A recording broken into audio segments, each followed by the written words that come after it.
Hello అండి. Welcome to my channel. ఈరోజు మీ అందరి కోసం మటన్ కర్రీ ఎట్లా చేయాలో చూపిస్తున్నాను.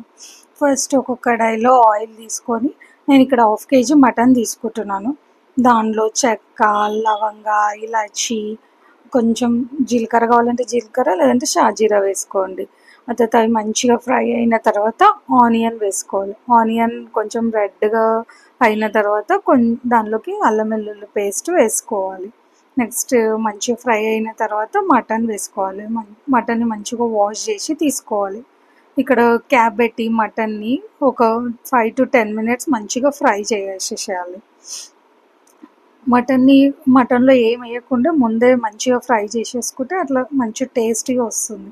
నెక్స్ట్ ఇందులోకి పసుపు వేయాలి.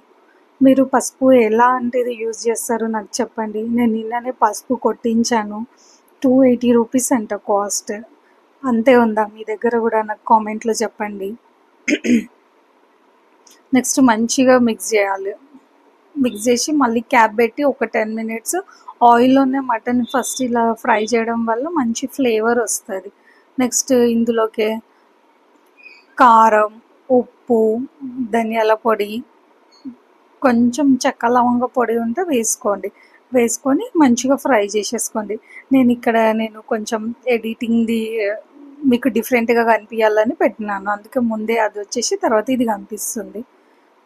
కారం, ఉప్పు, ధనియాల పొడి, కొంచెం చెక్క లవంగ పౌడర్ ఉంటే వేసుకోండి.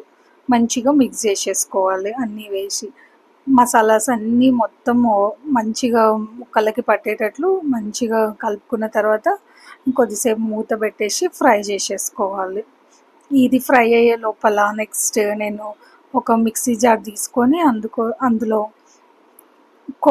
కొబ్బరి గసాలు వేసి గ్రైండ్ చేసేసుకున్నాను. కొబ్బరి గసాల పేస్ట్ వేస్తే కొంచెం మంచిగా టేస్టీ ఉంటుంది. కొంచెం గ్రేవీ కూడా థిక్గా వస్తుంది. నేను ఇది ఫ్రై అయ్యే లోపల కొబ్బరి గసాలు పేస్ట్ చేసేసుకున్నా. కొంచెం వాటర్ వేసి ఫ్రై చేసేసుకోండి. మీకు ఎంత గ్రేవీ కావాలి అంటే అంత ఫ్రై చేసి మీరు ఆ కొబ్బరి గసాలలో కొంచెం కాజు వేసుకున్నా కూడా చాలా టేస్టీగా ఉంటుంది.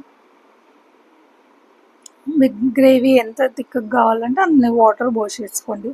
ముక్కలు మంచిగా ఫ్రై అవుతుంటే అది బాగా ఉడుకుతూ ఉంటే మధ్యలో ఒక టమాటా కట్ చేసి వేయండి. టమాటా ముందేసే కంటే ఇట్లా ఫ్రై అవుతున్నప్పుడు వేస్తే చాలా టేస్టీగా ఉంటుంది. ఇది చపాతీలోకి కానీ బగారా రైస్లోకి కానీ చాలా టేస్టీగా ఉంటుంది. నేను ఇక్కడ కొంచెం చెక్క లవంగ పౌడరు, కొంచెం గరం మసాలా వేస్తున్నాను. కొంచెం మటన్ కర్రీకి, నాన్ వెజ్ కర్రీస్కి అన్నిటికీ ఆయిల్ కొంచెం ఎక్కువనే పడుతుంది. మంచిగా ఫ్రై చేసేసుకోవాలి. మీరు కుక్కర్లో చేసే కంటే ఇట్లా కడాయిలో చేసుకుంటే చాలా టేస్టీగా ఉంటుంది. కొంచెం టైం పడుతుంది ఉడకడానికి, అంతే. చాలా టేస్టీగా ఉంటుంది.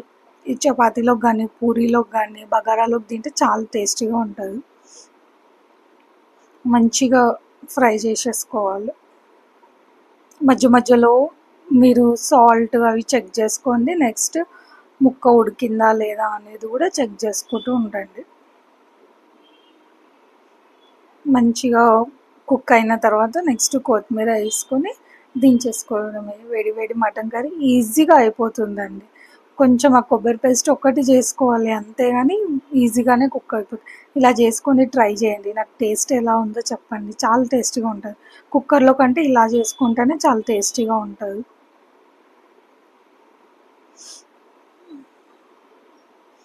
మొన్న చికెన్ బిర్యానీ వీడియో పెట్టినాను కదా, చికెన్ బిర్యానీతో పాటు నేను మటన్ కర్రీ కూడా చేశాను. 2 వీడియోస్ ఒకే దానిలో కాకుండా సపరేట్గా పెట్టాను. ఈ వీడియో మీకు నచ్చినట్లయితే please subscribe to my channel.